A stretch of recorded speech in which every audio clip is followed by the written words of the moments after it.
Bonsoir à tous et bienvenue dans ce nouvel épisode du Akasho. C'est l'épisode 13 spécial paranormal activité et je suis ravie de vous accueillir pour cette nouvelle émission remplie de surprises. On vous a promis des déguisements, on a tenu notre promesse, enfin surtout Saïda et moi, les autres sont restés en mode mignon.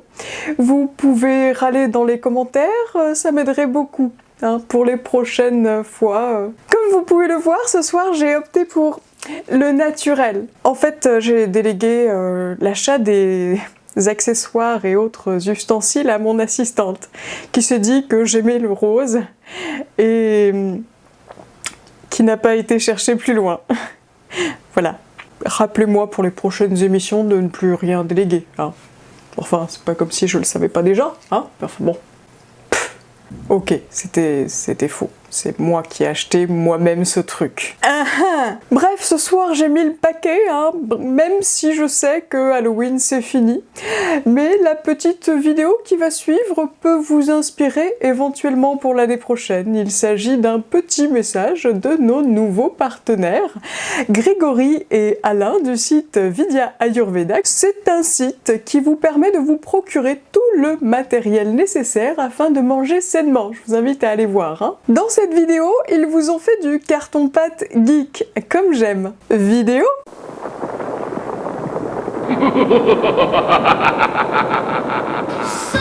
Sucrerie. Bonjour les enfants.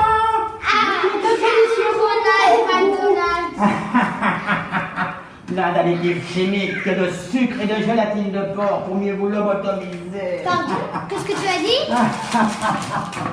Toi.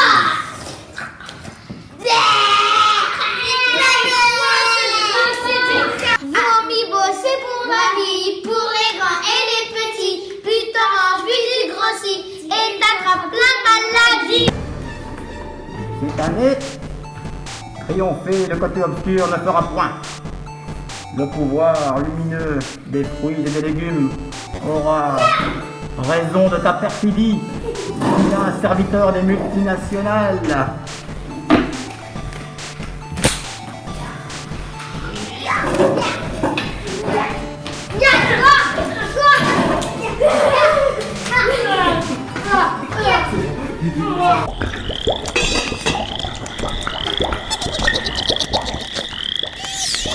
Regardez ces trucs. Ça a le goût de bonbon. Par contre, c'est cacabo, c'est vomibo, c'est crabo. Ça, c'est bon, ça, j'adore. Yoda, merci beaucoup. Merci. Avec plaisir les enfants. Enfin, un véritable Halloween, sain et naturel, pour que tous les enfants soient heureux et que les médecins soient moins riches. Merci les mecs et les enfants aussi. On vous retrouve le mois prochain. Voici venu le temps de vous dévoiler le fabuleux programme qu'on vous a réservé. Youhou! Je vous apprends à reconnaître un éveillé d'un fake. Yoshi vous explique que les maisons lui tapent la causette. Laurie vous parle de nettoyage énergétique des lieux. Saïda de l'âme et Marie vous parle de guidance intérieure. Vous retrouverez aussi le tuto spécial Halloween, même si c'est dépassé, pour fabriquer un bouchoir araignée méga flippant. Vous retrouverez en toute fin d'émission le bêtisier de la team à mourir de rire ce mois-ci et notre guest du mois, Léopoldine Garde, va vous parler de naturopathie, de fleurs de bac et vous proposer de petites recettes de boissons féeriques. C'est parti! Voici ma chronique spéciale paranormale festivité. Zombies are coming. Vidéo.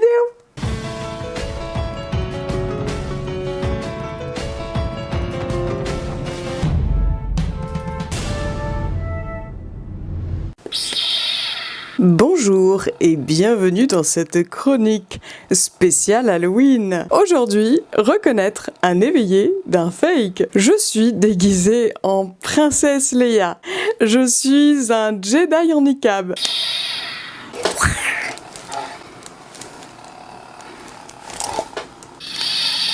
Aujourd'hui, je vais tenter de vous aiguiller un peu sur des êtres qui pullulent actuellement un peu partout. C'est la nouvelle mode, hein. Les éveillés arrivent de partout, créent des pages Facebook, des blogs, des sites, se mettent à faire des satsangs sans savoir vraiment ce que c'est, utilisent tout plein de mots qui ne sont même pas encore dans le dico de Larousse, etc. La spiritualité, c'est avant tout un buffet froid, hein. Il y a plein de gens qu'on ne connaît pas qui mettent sur la table tout un paquet de plats à déguster, hein. Parfois c'est hyper bon, parfois c'est indigeste, hein.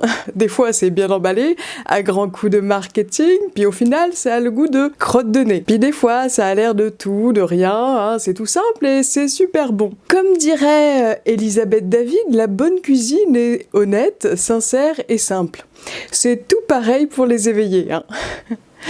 Alors, quand on est un chercheur spirituel invétéré, on a besoin d'aller fureter sur ce buffet froid.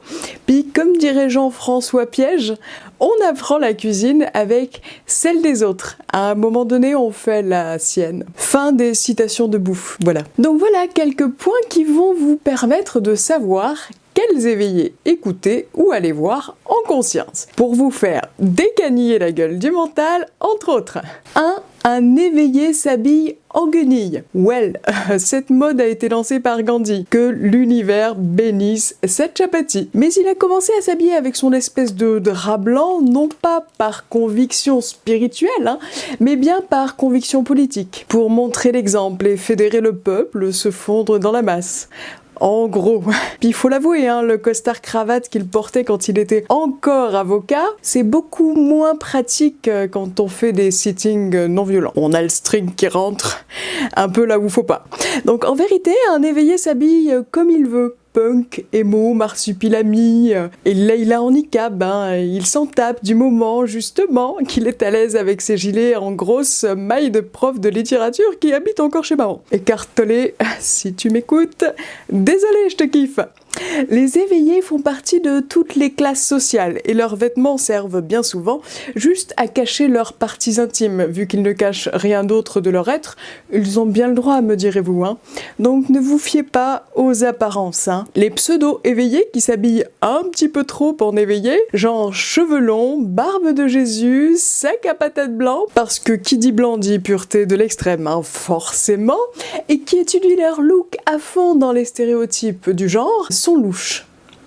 Oui, et pour répondre à la question que tout le monde se pose, oui, il existe des éveillés qui utilisent du gel douche Batman. Les éveillés sont sérieux. Faux. Ils sont tous sauf sérieux. Ils ont un humour à décrocher un rictus à un sextoy. Les éveillés savent que la vie n'est absolument pas sérieuse et que l'apprendre au sérieux, c'est donner trop de crédit à son mental. Ils peuvent s'extasier de tout dans leur moment présent perpétuel, et même si vous ne saisissez pas forcément leur humour bizarre, eux, ils s'éclatent en tout temps. Et je dirais même plus, si un éveillé paraît trop sérieux, fuyez, pauvre fou. 3. Les éveillés parlent lentement. Même si ce n'est pas quelque chose de général, les éveillés ont tendance à être un petit peu soporifiques. Ce n'est pas de leur faute, hein. Ils ont bien souvent le mental sur RAS et du coup les mots sont difficiles à canaliser dans leur cervelet inexistant du moment présent. Et puis ils savent que les mots n'ont que très peu de valeur, du coup, hein, il y a des blancs.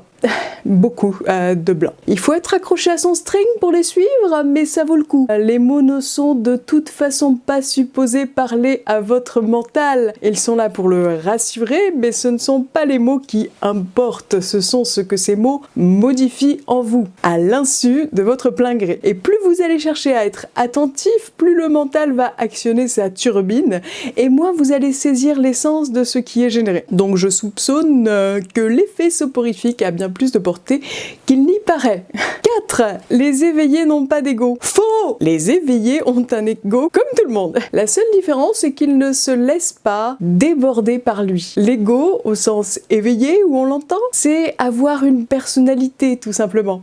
Les éveillés, comme nous tous, se retournent quand on les appelle par leur prénom et ils ont des goûts, des préférences, des envies. L'ego, c'est tout ça aussi. Ils savent faire le tri là-dedans et nous aident à faire de même. L'éveillé est conscience pure et la conscience englobe tout ce qui est. Un éveillé se noie parfaitement dans l'instant présent avec tout ce que peut lui apporter ce moment présent. Si c'est de l'ego, alors vaille, c'est de l'ego. Si c'est rester assis toute la journée à ne rien foutre, vaille, c'est ce qui est. Si c'est bosser à fond, pareil. L'éveillé est un parfait reflet de ce que la conscience fait de lui.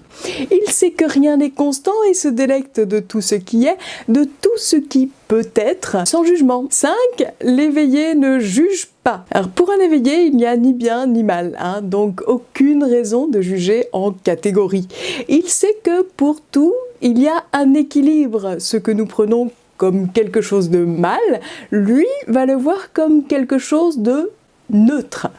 Il va observer son comportement ou ses réactions face à ce qui arrive et ne refoulera rien du tout, alternant avec des phases d'euphorie et avec des phases de profond désarroi. Mais tout ça, c'est ok pour lui. Pas de jugement donc sur ce qui est vécu par sa personnalité égotique, pas de jugement non plus vis-à-vis de ce qui advient. Cela ne l'empêchera pas d'avoir envie de vous secouer les puces si vous lui posez trop de questions ou qu'il n'est pas d'humeur. Je prends pour exemple Nisargadatta Maharaj qui se gênait pas du tout pour envoyer chier ses disciples par moment. Cependant, un fake éveillé juge beaucoup lui par contre, dans le sens où si vous pensez pas exactement ce qu'il dit, si vous émettez quelques petites objections, vous allez vous en prendre plein la gueule, surtout si vous le faites en séance publique. True story perso, je peux être une vraie saloperie à mes heures. Si un éveillé ne sourit pas ou se sent mal à l'aise lorsque vous remettez en cause les fondements de ses enseignements, fuyez! C'est un fake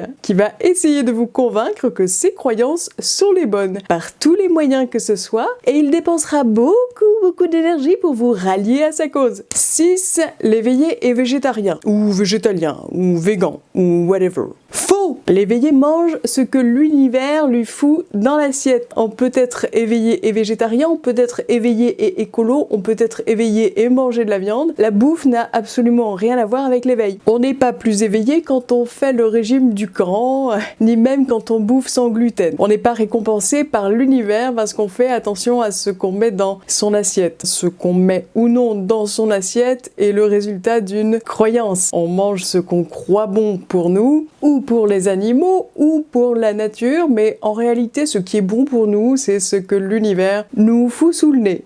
Mike Horn peut en attester, je pense. 7. Un éveillé ne baise pas.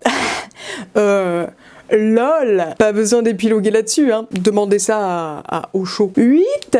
Un éveillé emploie des termes chelous. Un éveillé se fout des termes qu'il emploie. On retrouve dans leur discours l'univers, la source, la lila, la conscience, la vie, l'amour, le grand schmilblick, Dieu, blablabla. Les termes et les mots sont limitants, donc forcément, vous allez les interpréter avec vos propres préjugés, sales, bien souvent. L'expérience que vous avez vous-même fait de ces mots, de ces expressions, etc. Il ne faut pas se formaliser, tous disent en fait finalement la même chose, même si les termes peuvent différer d'un individu à l'autre, l'essence est identique. J'essaie, tout comme vous et moi, de se dépatouiller avec les mots et l'orthographe, qui peut être douteuse aussi parfois. Certains ne savent d'ailleurs même pas lire de toute façon. Il y a des éveillés cathos qui vont dire le divin, il y a des éveillés bouddhistes qui vont parler de l'état de Bouddha. Tout ça, c'est fonction de leur éducation. Mais si l'on prend vraiment l'essence de ce qui est dit, ça revient au même. Ce qui devient chelou, c'est l'emploi de certains termes à outrance, comme le fameux namasté, ou ce qu'on appelle le langage des oiseaux, qui est très souvent utilisé par les fakes. L'univers, le gouvernement, l'essence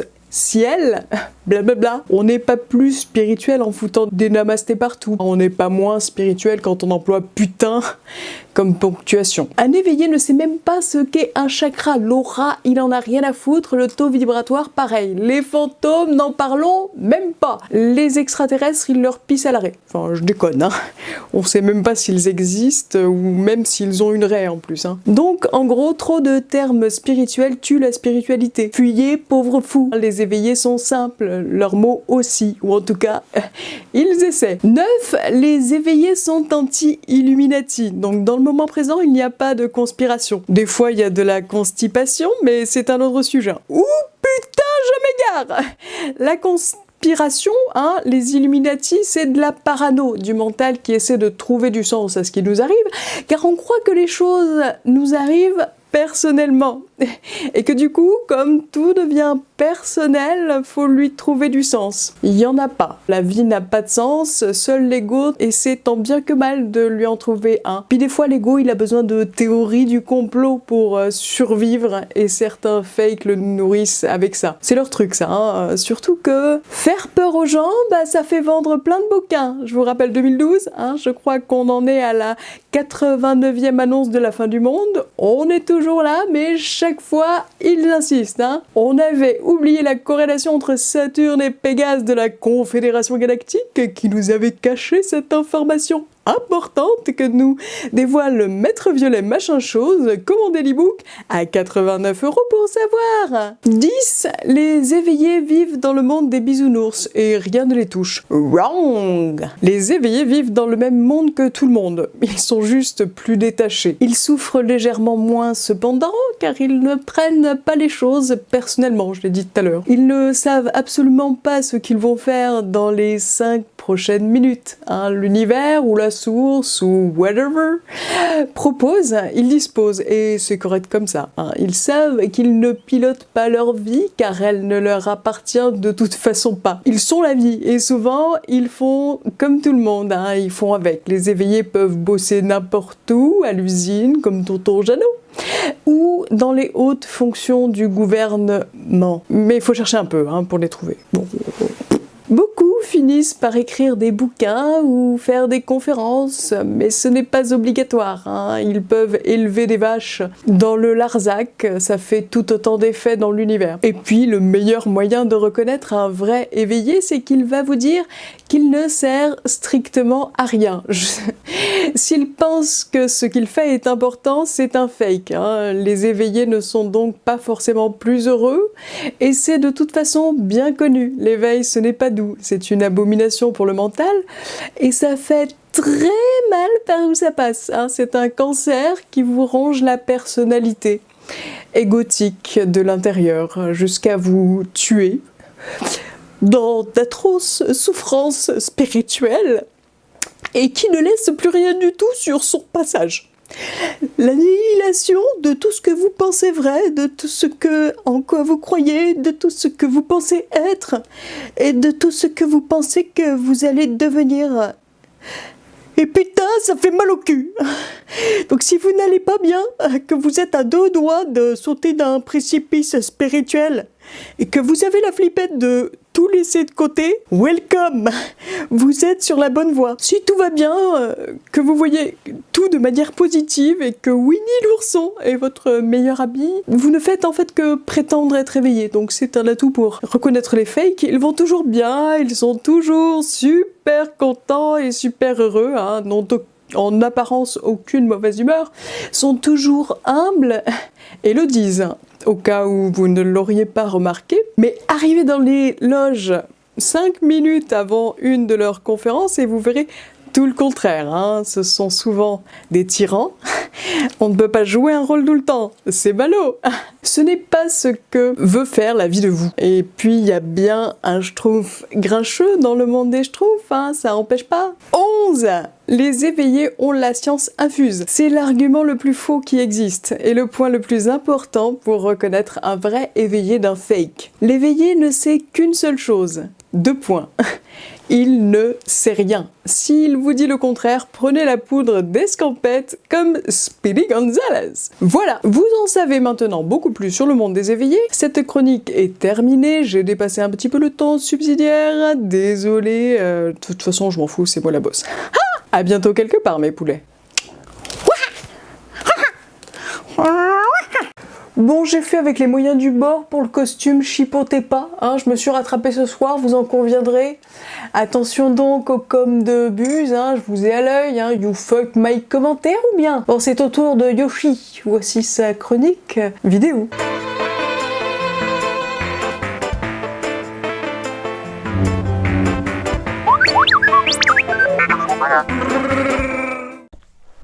Et coucou, ravi de vous retrouver pour cette nouvelle chronique du Akasho. Donc pour cette spéciale Halloween, vu le sujet que j'ai choisi de partager avec vous aujourd'hui, je voyais pas trop comment j'allais pouvoir me déguiser, donc j'ai fait un peu l'impasse sur le déguisement. Le sujet, ça va être aujourd'hui les maisons me parlent. Alors déjà une première chose, c'est que j'ai pas du tout la prétention de vous expliquer clairement. Ce que je vais vous dire là fait vraiment partie de mon expérience personnelle, de ce que moi je vois ou je fais quand je vais nettoyer des maisons, mais nettoyer, balayer, astiquer. Oui, non, mais non, mais c'est pas ça du tout là. C'est pas le sujet du tout. Remballe le balai. En aucun cas, je partage ça avec vous comme une vérité absolue parce que, comme je vous l'ai déjà expliqué dans certaines de mes chroniques, je pense sincèrement qu'on est tous des antennes et qu'on a tous nos réglages et nos connexions propres. Voilà, donc quand je pars pour nettoyer une maison, n'est-ce pas, je rentre dans le lieu de manière neutre. C'est-à-dire que je ne sais pas du tout ce que je vais trouver dans cette maison-là. Les symptômes en général pour lesquels on m'appelle sont quand même toujours sensiblement les mêmes. C'est-à-dire, alors dans certains cas, soit il y a des choses qui bougent, des bruits, des choses comme ça, soit vraiment un fort sentiment de malaise, soit des ennuis à répétition pour les gens qui y habitent, depuis qu'ils ont emménagé, enfin voilà. C'est quand même forcément des choses pas super agréables. Il peut y avoir plein de causes différentes à ça. Alors la première cause, c'est qu'effectivement la dite maison ou le dit appartement ou lieu est habité par une entité en fait qui a encore quelqu'un, généralement un ancien propriétaire ou bien quelqu'un de la famille, enfin voilà, qui est décédé mais dont l'énergie est restée bloquée dans ce lieu-là et que cette personne-là a réellement envie de faire savoir qu'il est là ou en tout cas de faire valoir ses droits qu'il pense encore avoir sur le lieu. Donc ça, c'est la première cause possible. Il y a parfois également des énergies karmiques qui peuvent aussi encore être réveillées par un lieu, donc qui vient donc, alors en général effectivement c'est plutôt dans des anciennes demeures, des anciennes bâtisses. Donc ça également ça peut jouer, c'est-à-dire que ça va provoquer chez la personne qui y habite un réveil d'énergie karmique qui va entraîner des faits désagréables dans le but évidemment de les transmuter, hein, pas du tout quelque chose qui... Enfin, il n'y a rien de figé. Il y a également les mémoires de mur, évidemment, donc l'énergie peut effectivement rester figée dans la pierre, dans les murs, dans le sol. Et il y a également, bien sûr, la géobiologie, donc en fait les énergies propres, vraiment propres au sol et qui là ont moyen aussi d'être détournées ou pas. Donc toutes ces possibilités-là font que certaines personnes sont vraiment calées dans un seul de ces domaines et donc dans ce cas-là, on les fait venir ou bien, comme ça peut être mon cas aussi, alors effectivement, là où je serais le moins à l'aise, c'est sur la géobiologie, mais bon, l'étude de sol et des nœuds Hartmann, machin, truc... c'est pas franchement ma spécialité. Par contre, je vais avoir cette capacité de le sentir. De sentir qu'il y a quelque chose au niveau du sol et soit je vais avoir quelque chose qui arrive où je vais dire bah tiens, peut-être que si tu plantes un truc là ou que tu fais, ça va pouvoir un peu régler le problème ou en tout cas faire en sorte qu'il soit moins fort, moins puissant. Après, j'ai eu la chance une fois dans un lieu dans lequel j'ai habité où j'avais déjà eu à faire des nettoyages au niveau des entités. C'était une très vieille bâtisse, donc j'avais nettoyé. Ensuite, en fait, j'ai eu accès également à des énergies karmiques. Et donc là, voilà, j'ai fait ce qui me semblait juste à ce moment-là. Enfin, cette maison a eu une espèce d'histoire comme ça, où plein d'énergies se sont plus ou moins sont venues se croiser en fait, et comme si c'était vraiment, tout était clairement orchestré parce qu'il fallait enlever énergie par énergie, il fallait capter les choses dans le bon ordre en fait. Et à la finalité, quand j'ai eu fait différents types de nettoyage espacés dans le temps, hein, c'est-à-dire que ça a duré sur presque un an, où un jour, en revenant d'une balade, en fait, la maison elle-même en fait a reconstitué et m'a expliqué l'histoire complète, m'a expliqué pourquoi ces énergies étaient arrivées à tel moment et pas à d'autres, pourquoi celle-ci avant celle-là, en fait, et a vraiment reconstitué le puzzle. Et je vous avoue que c'était vraiment une expérience absolument passionnante, merveilleuse, et à laquelle je m'attendais pas du tout. Parce que je pense que effectivement j'étais neutre. Je revenais d'une balade. Là, comme je suis aujourd'hui, je me suis assis au bord de la cheminée où j'avais ramassé des noix. Et j'étais vraiment pas du tout branchée. Et en fait, la maison s'est vraiment mis à me parler à ce moment-là et à me raconter l'histoire. Enfin, il y a eu un vrai dialogue c'était absolument fabuleux, inattendu. Et ouais, fantastique en fait. C'était magique cette affaire-là. Et donc, voilà pourquoi l'intitulé de la chronique « Les maisons me parlent ». C'est-à-dire que on voit fleurir partout des vérités par rapport aux maisons. Pour ma part, je pense réellement que chaque endroit, chaque lieu a sa vibration qui lui est propre, a son histoire qui lui est propre, et que tout comme nous sommes soumis à différentes énergies, vibrations, nos mémoires transgénérationnelles, nos mémoires karmiques, la mémoire de notre vie là aujourd'hui, nos lieux de vie, les maisons ont exactement la même chose en fait. Plusieurs énergies peuvent effectivement venir brouiller un peu la vibration ou l'état vibratoire de votre lieu de vie, et que nul n'a la vérité vraiment, nul n'a la vérité absolue en fait. Alors effectivement, il y a des endroits où réellement il y a une entité bien présente, bien là, qui va venir perturber le lieu, évidemment. Parfois aussi, effectivement, ça va être vraiment que un réveil karmique, mais d'une manière générale, moi j'ai envie de dire que il est bon d'être neutre, d'arriver dans un endroit, dans une maison, sans aucun a priori, et vraiment de se centrer sur soi, sur son cœur, et de laisser venir ce qui doit venir en fait, parce qu'on a tous la capacité de ça. On a tous la capacité. En général, c'est notre mental qui vient brouiller les pistes et qui vient nous dire mais non, mais enfin, qu'est-ce que tu penses, mais ça va pas bien. Et pourtant, parce que un grand nombre de fois, en fait, des infos sont venues pendant que je nettoyais des maisons dont les propriétaires étaient absolument pas au courant, et moi non plus, bien évidemment, et où, après recherche, les infos s'avèrent vraies. Alors, s'il vous plaît, quand votre mental vous envoie des « mais non, tu racontes n'importe quoi », allez contrôler si l'info que vous avez eue est juste ou pas. Allez contrôler, parce que si à un moment donné, vous vous rendez compte que oui, l'info est juste, eh bien, peut-être que la fois d'après, vous écouterez un peu mieux.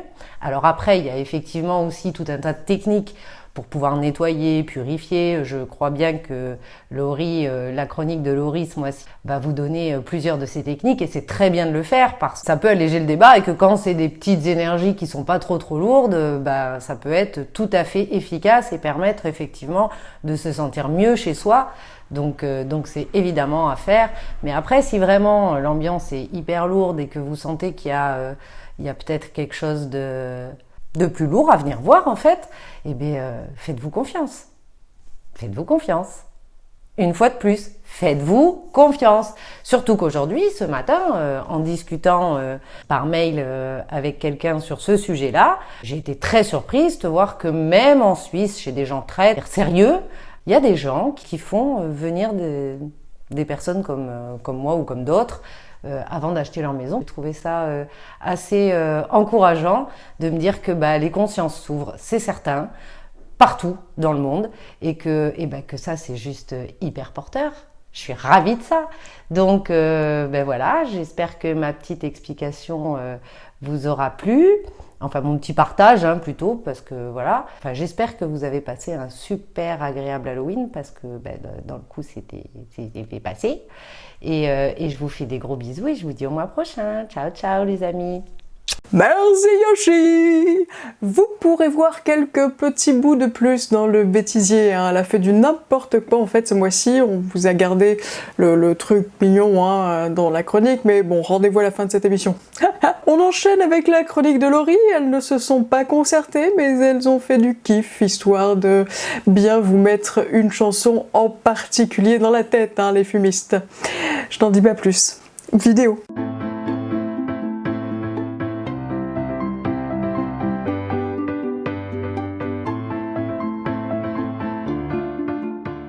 Coucou à tous, je suis ravie de vous retrouver en ce joli mois de novembre pour une toute nouvelle chronique. Aujourd'hui, je vous donne quelques astuces pour nettoyer énergétiquement votre maison. On peut purifier une maison quand on emménage ou bien une fois par mois pour libérer toutes les énergies négatives. Faites-le quand vous le ressentez, c'est le plus important. Surtout si vous vous sentez bien dans votre maison, tout est ok, il n'y a pas besoin de se poser 10 000 questions. Il n'y a pas que la maison qui peut être chargée négativement, parfois ce sont les objets qu'il y a à l'intérieur de celle-ci. Si vous les récupérez d'occasion, dans une brocante, lors d'un héritage, ça peut être vraiment important de les nettoyer. Pensez tout d'abord à faire le ménage régulièrement. Nettoyer, balayer, astiquer, nettoyer, trier, organiser votre intérieur. Pensez à jeter tout ce qui ne vous sert plus, ce qui est inutile, ce qui est cassé. Évitez les bibelots qui sont de véritables attrape-poussières. N'oubliez pas également d'aérer toutes les pièces de votre maison au moins 10 minutes par jour, afin de renouveler l'énergie. Pour finir, faites attention à bien disposer les meubles afin de faciliter une circulation fluide des énergies. Si vous ne savez pas faire, ou si vous avez besoin de quelques renseignements, demandez à Saïda, c'est une experte en Feng Shui.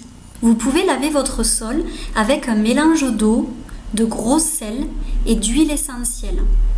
Vous pouvez mettre par exemple quelques gouttes de niaouli, de tea tree ou de lavande. Si vous entrez dans une nouvelle maison, vous pouvez aussi faire le nettoyage de tous les murs avec des cristaux de soude. Vous verrez en plus, ça vous fait faire du sport gratuitement. Avant toute purification, pensez à éteindre votre téléphone, à couper la radio et la télévision, mais aussi à éloigner vos enfants et vos animaux, c'est mieux si vous ne voulez pas les intoxiquer. Un autre petit conseil, pensez à enlever votre détecteur de fumée, car moi ça m'est déjà arrivé d'oublier et je vous avoue que mes oreilles s'en souviennent encore. C'est à vos risques et périls. Utilisez de la sauge, qui est excellente pour la purification. Vous pouvez soit prendre des petits morceaux de sauge séchée, ou bien acheter un bâton de fumigation. Il en existe même avec des petits morceaux de lavande à l'intérieur. Comment on s'en sert? C'est tout simple. Vous prenez votre petit bâton de fumigation qui est présenté comme ceci, vous l'allumez au bout et ensuite vous attendez qu'il est un peu brûlé, puis vous l'éteignez en soufflant dessus et toute la fumée va se propager à l'intérieur de la pièce. Je vous invite à prendre un petit chaudron pour laisser tomber les cendres à l'intérieur. Et voici mon petit chaudron de sorcière. Passez le bâton de fumigation dans toutes les pièces, mais aussi dans les placards. Je sais, l'odeur est peut-être pas super top, mais c'est pour la bonne cause. Donc on arrête de râler. Sinon, vous pouvez également utiliser de l'encens, comme ceci, en résine, s'il vous plaît, plutôt qu'en bâton. C'est mieux pour la santé, croyez-moi. Vous pouvez utiliser du santal, de la gomme arabique, du pontifical, de l'opoponax. J'adore ce nom, opoponax. Il existe plein d'encens différents. Il y a aussi le benjoin, le storax, etc., etc. Comment procéder avec l'encens? Suspense. On prend un morceau de charbon. Non, ce n'est pas le charbon que vous utilisez pour votre barbecue. Ça s'achète en petits rouleaux de 10 petits charbons, comme ceci, vous voyez? Et vous prenez un encensoir, comme ceci. On dépose le petit charbon sur l'encensoir, après l'avoir allumé avec une allumette ou un briquet. Et quand il est bien incandescent, qu'il est bien rouge, on va y déposer les petits morceaux de résine d'encens. Pour ma part, ce que je fais, c'est que je pose des petits morceaux de sauge séchée, de l'angélique, qui est une plante également qui a un pouvoir de purification, et je rajoute de l'encens suivant mes ressentis, mes envies. Comme pour la sauge, vous laissez bien la fumée se propager dans toutes les pièces de la maison pendant au moins 10 minutes. Puis après, vous ouvrez toutes les fenêtres pour bien aérer. C'est important quand même de bien aérer parce que vous allez voir, ça pue un peu. Et puis ça fait aussi aquarium. Vous voyez, un gros aquarium rempli de fumée. Je préfère aussi vous prévenir, vos voisins risquent de penser que vous avez fumé du cannabis. Mais bon, comme dirait Alice, m'en fous, m'en tape.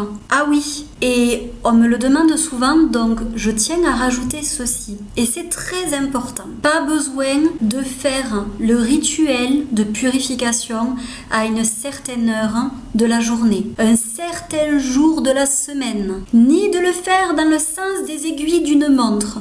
Non, on s'en fout, franchement, on s'en fout. Écoutez juste votre intuition, faites les choses du plus profond de votre cœur et c'est comme ça que ça va marcher le mieux. Tout ce que vous pouvez entendre, les conseils des uns et des autres, c'est bien beau, même les miennes d'ailleurs, Écoutez-vous, vous d'abord. C'est vous qui savez ce qui est bon pour vous, ce qui est bon pour votre maison. Et puis évitez aussi les danses de la pluie.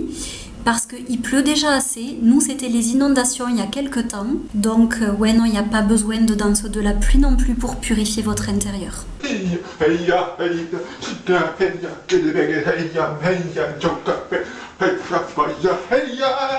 Une autre astuce, le bol chantant. Les bols permettent de purifier l'énergie aussi bien de votre propre corps que de votre maison, mais aussi d'augmenter le taux vibratoire. Ils harmonisent l'énergie de votre maison.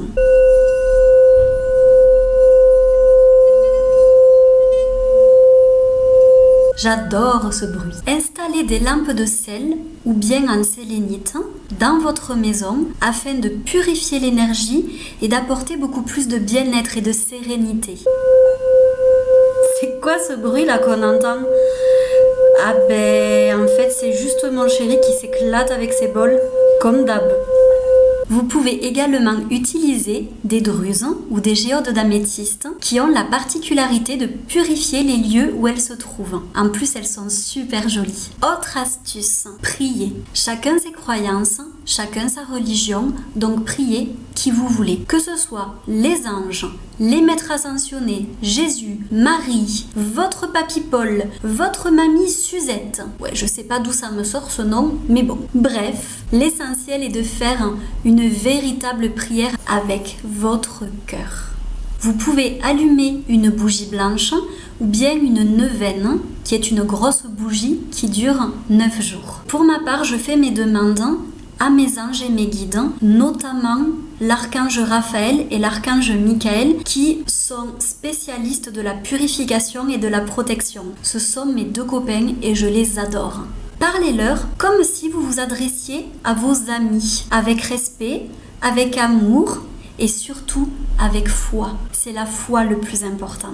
De plus, la prière, comme la méditation, augmente le taux vibratoire d'une pièce. Youhou! Dernière astuce du jour, la visualisation créatrice. Pour que la purification soit plus efficace, pensez également à visualiser qu'une belle lumière blanche, dorée, argentée, comme vous préférez, remplit toute la pièce, tout en faisant disparaître toutes les particules négatives. Pensez surtout que l'essentiel est l'intention que vous mettez dans chacun de vos actes, mais aussi dans toutes les paroles que vous émettez. C'est vraiment l'intention qui est primordiale. En attendant de nous retrouver très bientôt, je vous souhaite un magnifique mois de novembre rempli de très très belles énergies. Prenez bien soin de vous. Bisous bisous. Nettoyer, balayer, astiquer, que ça toujours pimpant. Ok, je sors. Oh putain, oh putain.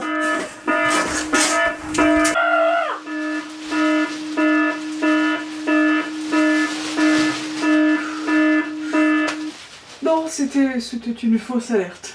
On trouve des idées comme on peut, hein. Au moins, je suis assortie à ma tablette. Qu'est-ce qu'il faut pas faire pour cette émission, je te jure?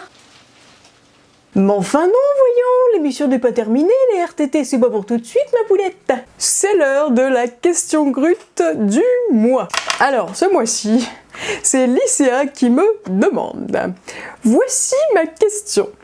Si tu devais chanter une chanson à ton mental pour le faire taire, ce serait laquelle? Bien sûr, j'attends que tu me la fredonnes. Ma chère Lycéa, je crois que les girls ont répondu à cette question. Elles ont déjà lancé le schmilblick dans leur chronique ce mois-ci. Bon, je vais en rajouter une couche, hein. Ma chanson pour faire taire le mental, c'est nettoyer, balayer, astiquer, casa toujours pimpant.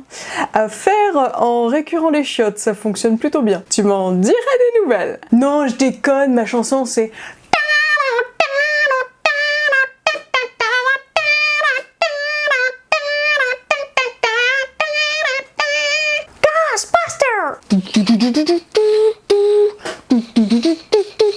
We're gonna call Alice Cara.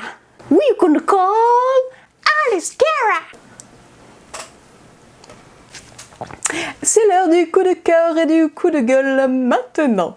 Mon coup de cœur ce mois-ci, c'est pour le film Captain Fantastic. On l'a toutes vu dans la team, on a vraiment adoré.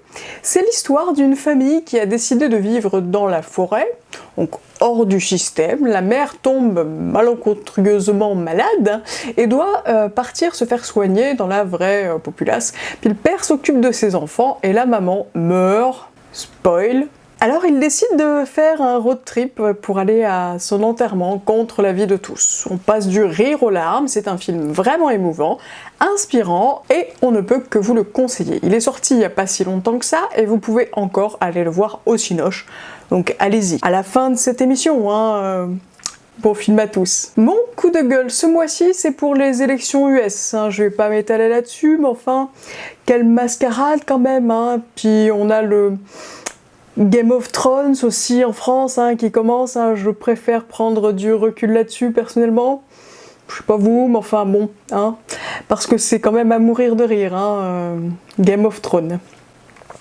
Bref, c'est l'heure de recevoir Léopoldine Garde, notre guest du mois du site À l'Aube Fait, qui vous a fait une petite capsule vidéo sur la naturopathie et elle vous donne 2 recettes de boissons excellentes. Vidéo.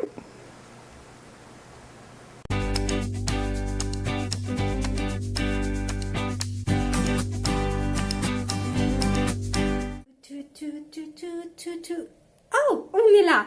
Eh ben super, à la vôtre, je vous laisse vous installer, allez-y. Entrez dans l'antre de la fée automnale et je vous laisse prendre place. J'ai plein de choses à vous raconter, mais surtout à vous apprendre, ou pas peut-être, mais en tout cas à vous faire découvrir. Alors entrez dans la saison automnale, entrez avec la fée de l'automne et je vais tout vous expliquer. Aujourd'hui, nous allons parler de 2 choses très particulières. La première, ça va être la naturopathie et la deuxième, les fleurs de Bach. Alors pour vous expliquer et pour t'expliquer, parce qu'on va se tutoyer, ce sera bien plus simple, ce que c'est que la naturopathie c'est quoi? C'est une médecine douce, mais plus particulièrement, c'est le chemin de la nature. Et oui, parce que nature, paf, naturopathe, paf, en anglais, le chemin de la nature. Tout simplement. Moi, c'est la définition que je préfère. Elle est très poétique. Je trouve que ça va parfaitement avec cette saison en plus. Et donc, du coup, on va avoir 4 piliers. Le premier pilier, c'est l'alimentation. Le deuxième pilier, l'hygiène physique, tout ce qui est sport, étirement, yoga, etc. Troisième pilier, le psycho-émotionnel.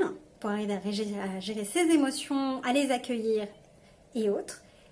Le quatrième pilier, on va avoir le spirituel et aussi l'énergétique, comme dans la médecine ayurvédique ou dans la médecine chinoise. Le cinquième pilier, et non des moindres, bien souvent, c'est l'hydrologie en fait, qui permet d'utiliser tout ce qui va être bain dérivatif, douche écossaise, lavement, etc. Tu sais tout, ou presque tout.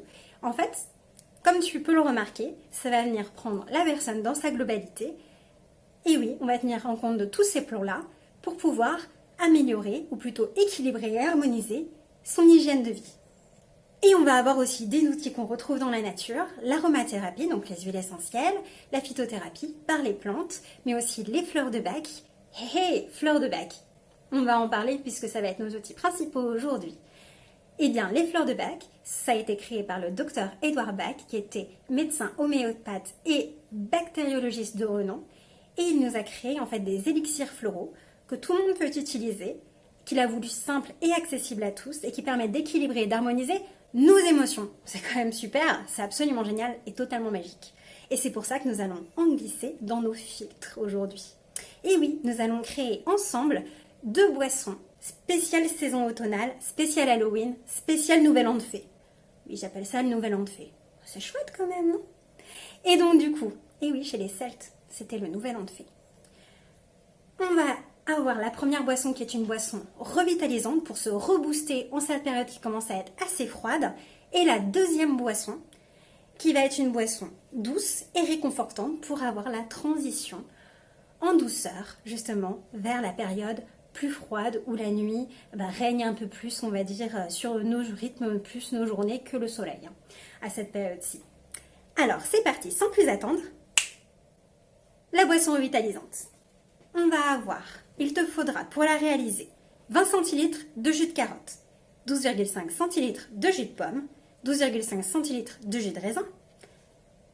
En optionnel, le jus d'un demi-citron ou une cuillère à soupe de citron, une cuillère à café de spiruline ou de chlorella en poudre, ou tu peux réduire sinon les cachets en poudre, qui est optionnel aussi.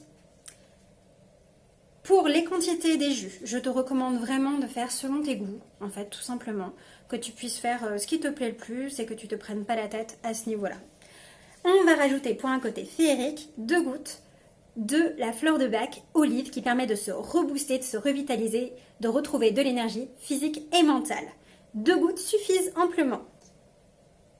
Et tu vas avoir un jus vert citrouille, parfait pour Halloween, pour te revitaliser et retrouver toute ton énergie. Tadam! Pour ça, il faudra soit un shaker, soit tu peux utiliser un fouet, surtout si tu as de la spiruline, dans une casserole et tu viens bien tout mélanger, tous les jus, jusqu'à les faire mousser ou carrément dans un shaker. Dans ces cas-là, tu shake.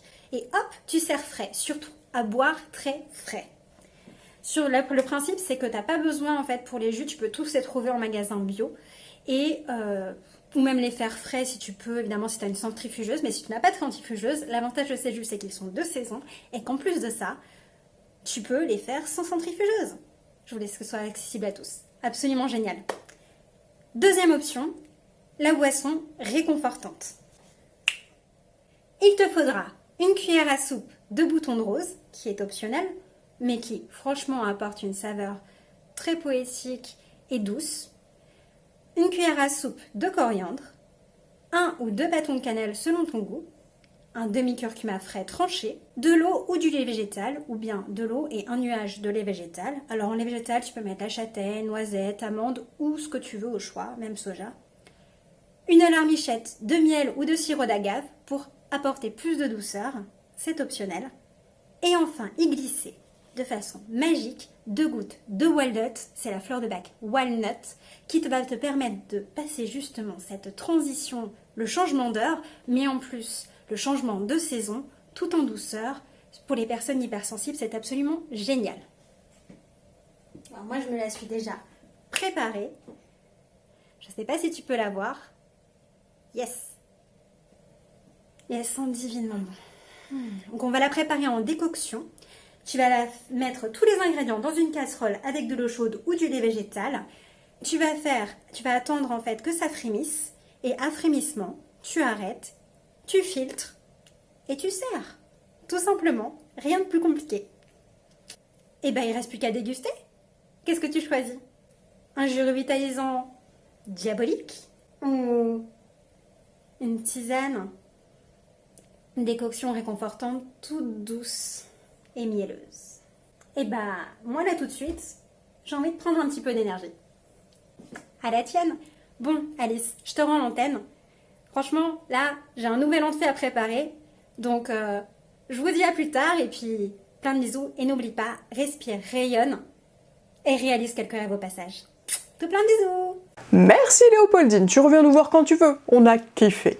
C'est l'heure de la chronique de Saïda qui nous parle d'âme ce mois-ci en mode presque stéréo, vous allez comprendre pourquoi. Vidéo.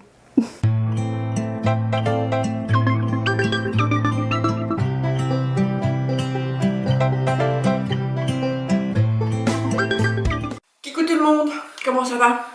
Est-ce que vous ne trouvez pas que la vie est pleine de mystères, d'inconnus, de sujets non résolus, et j'en passe? Et c'est ce qui fait sa magie, n'est-ce pas? Alors pourquoi chercher à tout prix une explication à tout? Et encore, il faut que l'explication soit scientifique, c'est-à-dire prouvée, argumentée, débattue, etc., etc. Et là, vous vous dites, ok, elle est gentille la fille, mais le troll en fait. Mais où elle veut en venir? À ceci, le thème de ma chronique, c'est l'âme. Hop hop, non, vous n'allez pas avoir de réponse toute faite, mais parce que ce n'est pas possible. Non, ce n'est pas possible. Entre l'âme, la conscience, l'esprit, il y a des théories multiples, variées, diverses, voire contradictoires. Alors vous allez vous faire votre propre opinion. En philo, par exemple, Platon dit que l'âme, c'est ce qui se meut soi-même, c'est-à-dire se meut, se mouvoir, ce qui bouge par soi-même, en gros. En psycho, on dit que l'âme est l'intériorité de la pensée émotionnelle et mentale. L'intériorité de la pensée émotionnelle et mentale. Il faut s'accrocher. Dans les courants religieux, il y a de tout aussi. Infime parcelle d'énergie, l'esprit dans sa globalité, à savoir dans ses aspects intellectuels et émotionnels, c'est le souffle, c'est l'être vivant, c'est le principe de vie, c'est une des plus grandes créations de Dieu, etc., etc. Mais en fait, l'âme, c'est un des 3 ou 4 sujets qui constituent la métaphysique, c'est-à-dire l'ensemble de ces questions que l'homme ne peut ni abandonner, ni résoudre. On pourrait donc dégager quelques explications, quelques définitions. Soit, imaginons, l'âme est une substance, une essence, totalement indépendante du corps. On est là dans le domaine du spiritualisme ou du dualisme. On a aussi l'âme qui n'est simplement qu'une fonction de l'organisme, et rien d'autre. Elle n'existe pas par elle-même. Là, on est dans le matérialisme. Ou encore à l'inverse, il n'y a que l'âme qui est la réalité. Tout le reste n'est qu'apparence, illusion. Là, c'est l'idéalisme.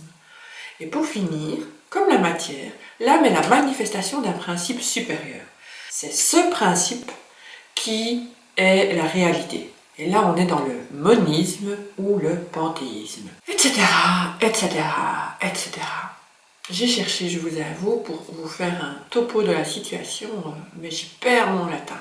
Alors, on va mettre tout ça de côté, on ne va pas se prendre le chou, et finalement, pour moi, l'âme, c'est ce qui m'habite, c'est ce qui m'anime. C'est cette part qui se fiche mais complètement des règles inventées par l'homme pour l'homme. L'âme, c'est cette partie magique en chacun de nous, qui a toujours existé et qui existera toujours, même lorsque notre corps ne sera plus. L'âme est venue vivre l'aventure humaine. Est-ce que ça signifie que c'est la part divine en nous? Peut-être bien que oui, peut-être bien que non, et après tout. L'âme, finalement, c'est cette partie qui sait en nous. C'est celle qui, quoi qu'il arrive, quoi qu'il advienne, va toujours nous pousser vers notre épanouissement, notre plénitude, de gré ou de force. L'âme, c'est cette chose impalpable, invisible à laquelle je me suis adressée quand j'ai voulu être maman. J'ai dit, toi, là-haut, où que tu sois, sache que je t'aime de tout mon cœur. Sache que je suis prête à t'accueillir avec tout cet amour que j'ai déjà en moi pour toi et qui continuera de grandir. Je ferai tout ce que je peux avec ce que j'ai pour t'accompagner du mieux que je peux dans l'aventure qui est la tienne. Alors, si tu penses que je suis la maman dont tu as besoin, si tu crois que je suis prête, vas-y, viens, je t'attends avec impatience. Et puis finalement, l'âme, il n'y a que la vérité, votre vérité qui compte, qui importe. Et donc, voyez ce que l'âme représente à vos yeux, tout simplement. Prenez bien soin de vous. Aimez les gens qui vous sont chers. Dites-le, répétez-le. Et puis, bonne soirée et à dans un mois. Bye bye. Merci Dolby presque stéréo. Voici tout de suite mon tuto DIY du mois vidéo. Aujourd'hui, dans ce nouveau tuto DIY, nous allons réaliser un magnifique bougeoir Halloween. Pour cela, déguisez-vous tout d'abord en Batman chelou. Voilà! Vous aurez besoin d'un bocal vide, d'une bougie orange, de raffia rouge, de serviettes en papier orange, d'un pistolet à colle, de vernicole, d'un chat? Mais non! Surtout pas de chat! Et aussi des petites araignées en plastique. Voilà! Si vous êtes un peu bigleux, mettez donc vos lunettes. Commençons! Nous allons tout d'abord décopatcher les serviettes sur le bocal afin de lui donner un look extraordinaire. Décollez les couches de vos serviettes. Déchirez des petits bouts. Encollez le pot et déposez-y vos morceaux de serviettes. Lissez à l'aide d'un pinceau.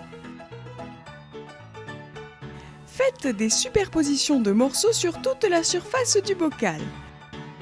Voilà! Laissez sécher 1 heure ou 2. Pendant que ça sèche, vous pouvez manger quelques bonbons bien mérités. Pensez cependant à retirer le papier, c'est bien meilleur. Une fois sec, ça devrait ressembler à ça. Passons maintenant à la décoration, avec du raffia et les araignées. Vivantes! Ouh! Collez vos araignées à l'aide du pistolet à colle délicatement tout autour du bocal.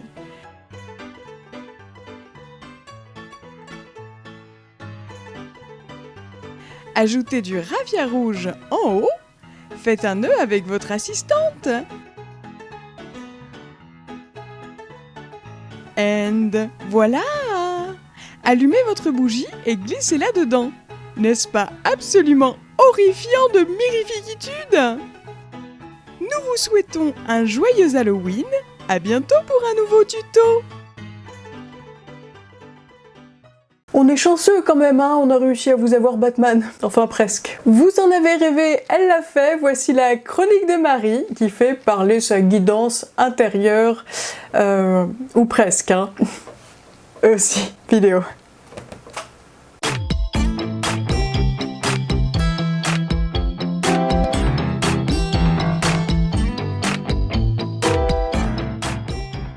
Bonjour les amis, je vous retrouve pour une nouvelle chronique où je vous préviens, je vais perdre toute dignité et crédibilité par la même occasion.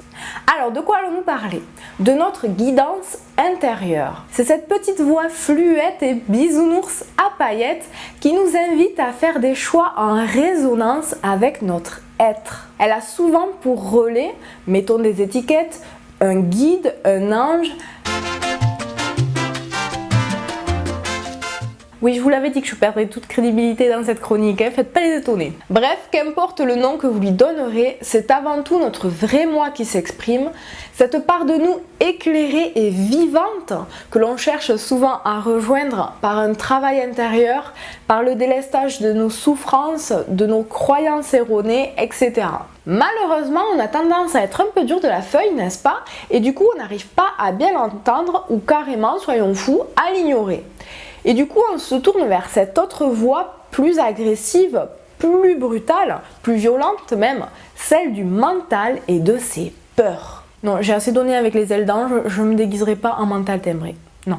Alors le résultat n'est pas joli parce qu'en général, si on ne suit pas notre guidance intérieure, on se retrouve propulsé dans des situations de l'espace dans lesquelles on ne se reconnaît absolument pas, dans lesquelles on n'est pas franchement à l'aise, on n'est pas aligné, on a des regrets, on culpabilise, les émotions s'amusent à faire du trampoline en nous. Bref, c'est la cata. Alors si comme moi vous avez des capacités médiumniques ou que vous les avez développées, vous aurez certainement quelques facilités évidemment à voir, à ressentir ou à entendre des signes, des messages de votre intuition, de votre guidance, de vos anges, de vos guides, bref on s'en fout du nom. Et du coup, certaines personnes diront « Waouh, mais quelle chance !»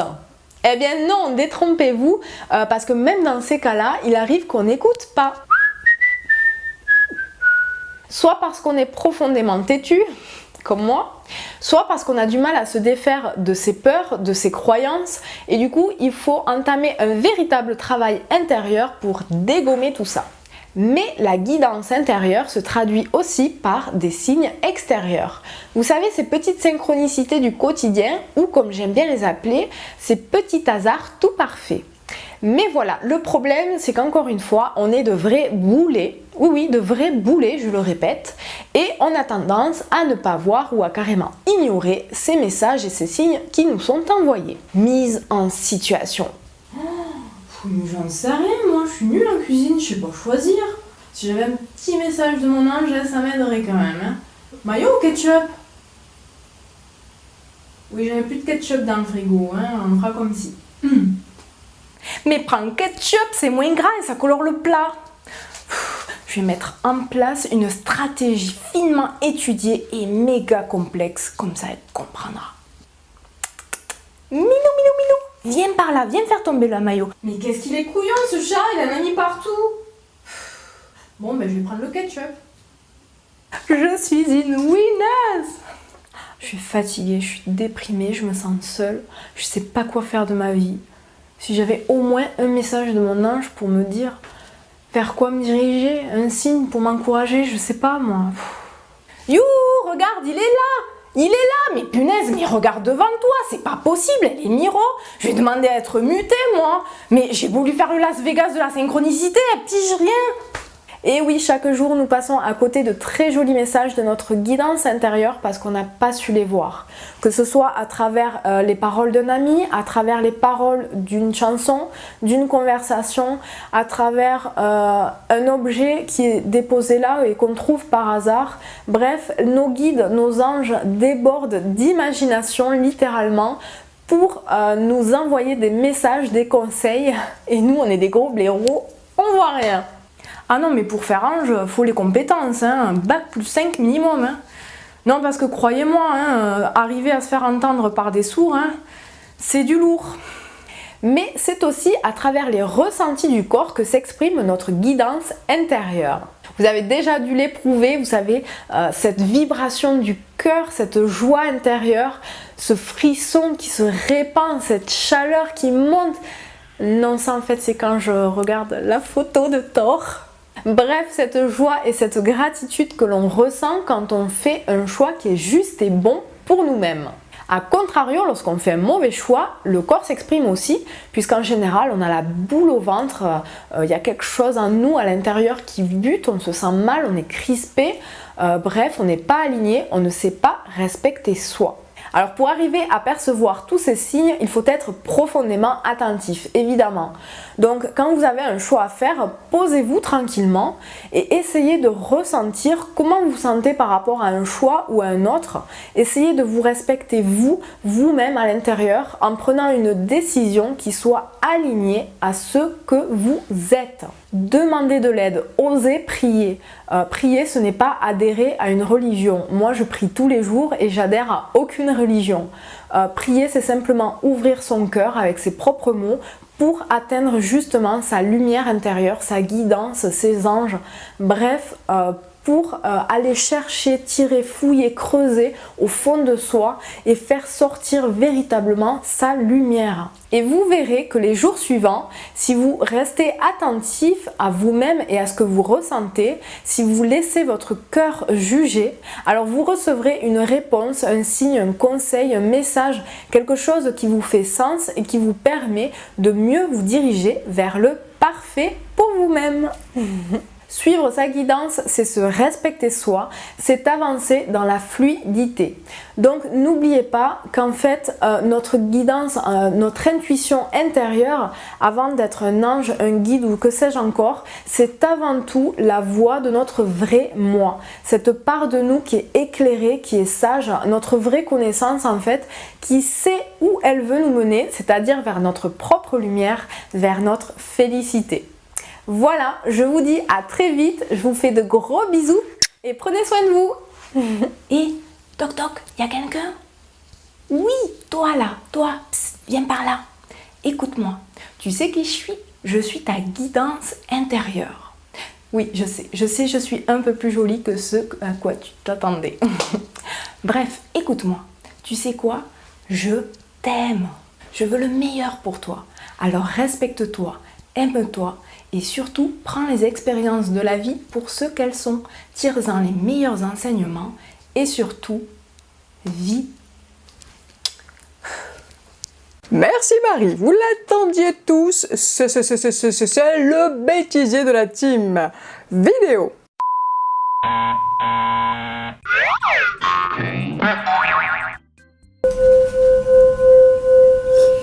Luna s'amuse devant ma caméra. Elle s'éclate bien avec ses petites fesses et voilà qu'elle repasse. Youhou!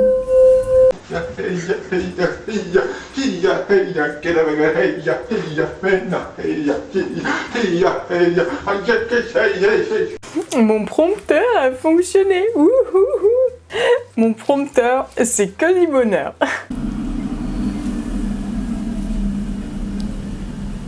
Le tram est passé? Je vous retrouve aujourd'hui pour une nouvelle chronique où... Non mais vraiment, ça démarre mal. Hein. Ça commence bien. Coucou tout le monde. Au pays de Candy, comme dans tous les pays.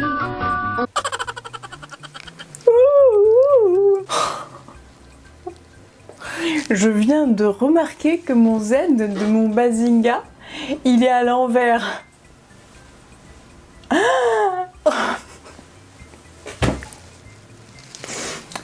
Oh, je m'en fous, je retourne pas.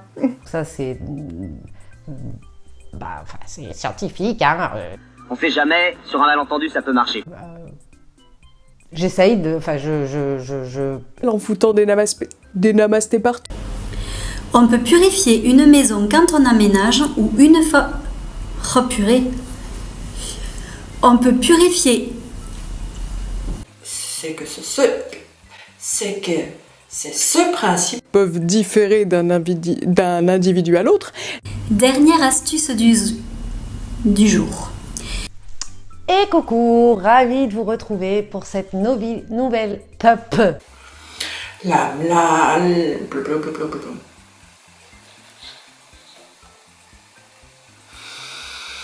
Tu peux du glucotis, mais en fait, tu cliques pas, hein? Quand vous crève, vous le pouf.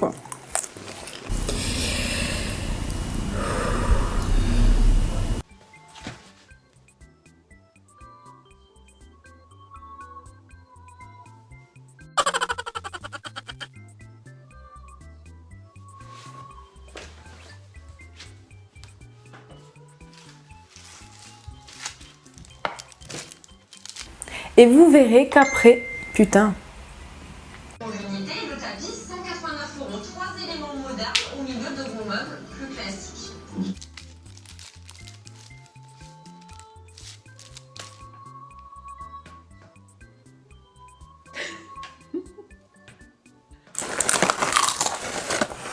Coucou café pour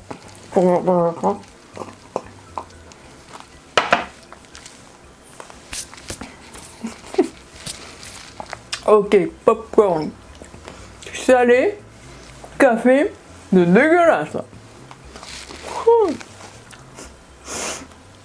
J'ai trop mangé, je vais vomir. J'ai plein les doigts. Il y a des méchants et des gentils. Et pour sortir des moments difficiles, avoir des amis c'est très utile. Laurie qui est perfectionniste va péter un plomb. C'est pas grave. Et oui, je suis toute gentille, moi. De mieux vous diriger vers le parfait. Putain, Noémie, Noémie, arrête de m'appeler pendant que je tourne. Ça ne va pas, ça ne va pas. On recommence.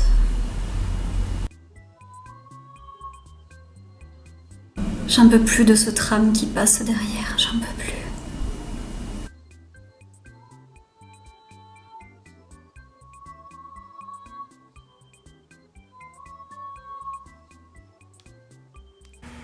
Putain, ce camion, mais je vais le tartifler, quoi. J'ai la vague impression d'effectuer un pétage de plomb au niveau de ma personne. Rendors-toi, rendors-toi, rendors-toi.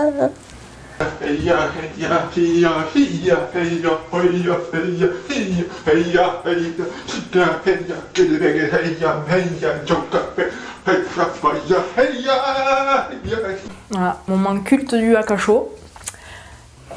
C'est hallucinant comme j'ai l'air con.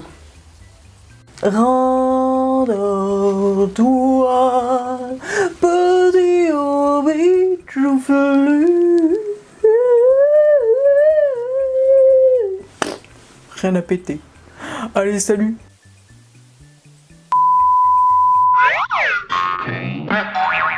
Voilà, ce Akacho est maintenant terminé. Pensez à partager, à cliquer sur les pouces.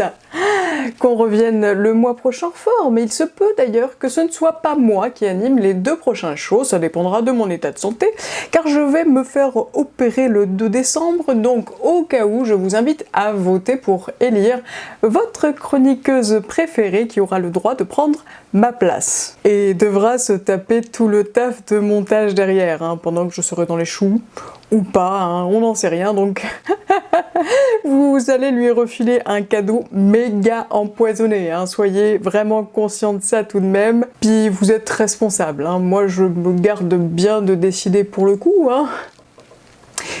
Ça marche pas trop quand je délègue généralement. Bref, on se donne rendez-vous le mois prochain, premier samedi du mois à 20h45 comme d'habitude, pour de nouvelles aventures. Je vous laisse avec les paranormales activités du fantôme de la team. Edith, vous pouvez vous rendormir. À bientôt quelque part, mes poulets.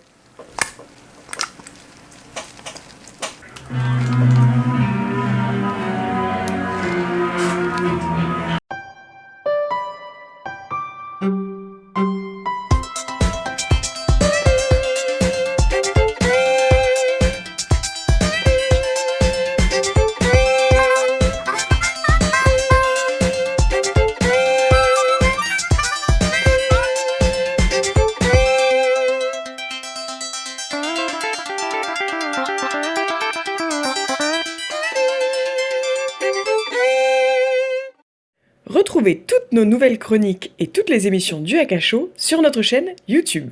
Tout abonnement à la chaîne et tout commentaire sur YouTube sera fortement apprécié. Merci à tous.